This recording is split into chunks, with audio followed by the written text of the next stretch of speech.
Halo semuanya, selamat datang di video pembelajaran hari ini. Dengan saya, Sabina Kadeo Makassar, Prodi Ilmu Komunikasi, dengan NIM 05335881.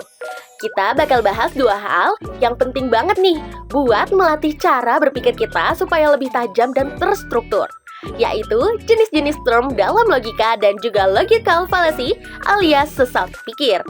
Yuk, kita mulai! Oke, pertama-tama kita bahas dulu soal term.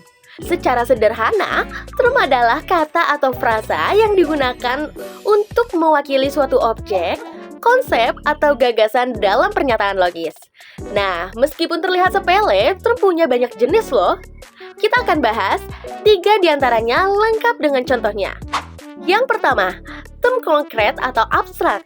Term konkret mengacu pada hal-hal yang bisa kita lihat, sentuh, atau rasakan dengan panca indera. Misalnya, buku, pohon, atau sepeda.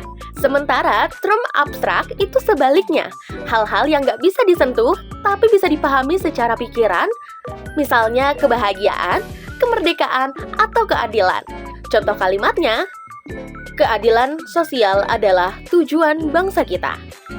Di situ, kata keadilan adalah term abstrak. Yang kedua, term umum dan khusus. Term umum adalah term yang mewakili kelompok atau kategori. Contohnya, hewan, guru, atau kendaraan. Term khusus mengacu pada individu atau sesuatu yang spesifik, seperti guru Susi, kucingku si Oyen, atau Toyota Avanza warna merah. Contohnya adalah, semua hewan membutuhkan makanan. Kata hewan adalah term umum. Yang ketiga, term positif dan negatif. Term positif menyatakan sesuatu secara langsung atau afirmatif. Misalnya, pintar, jujur, dan cerdas. Sedangkan term negatif biasanya menyatakan penyangkalan atau lawan dari kata positif, seperti tidak jujur, bukan pintar. Dan contoh kalimatnya adalah, dia adalah orang yang tidak jujur. Nah, di sini kata tidak jujur adalah term negatif. Oke, sekarang kita lanjut ke bagian yang gak kalah penting dan sering banget kita temui baik di internet, debat, bahkan kehidupan sehari-hari, yaitu logical fallacy. Apa sih logical fallacy itu? Logical fallacy adalah kesalahan dalam berpikir atau berargumen. Biasanya ini terjadi karena logika yang digunakan tidak valid, meskipun kelihatannya meyakinkan. Yuk, kita bahas salah satu contoh yang paling sering ditemui, yaitu ad hominem. Ad hominem adalah ketika seseorang menyerang pribadi lawannya, bukan berargumen yang disampaikan. Contohnya, kamu gak usah ngomong soal politik, kamu bahkan gak tamat kuliah. Padahal yang seharusnya dinilai adalah isi argumennya, bukan siapa yang menyampaikan.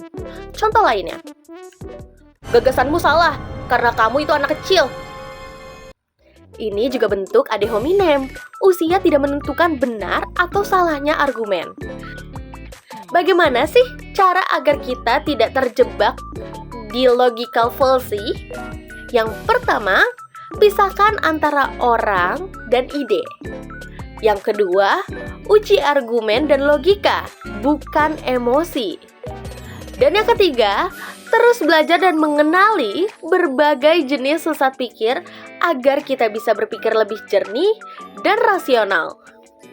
Nah, itu tadi penjelasan tentang 3 term dan logika, serta logical fallacy, dan cara menghindarinya. Semoga bermanfaat dan bikin kita makin kritis dalam berpikir dan berdiskusi.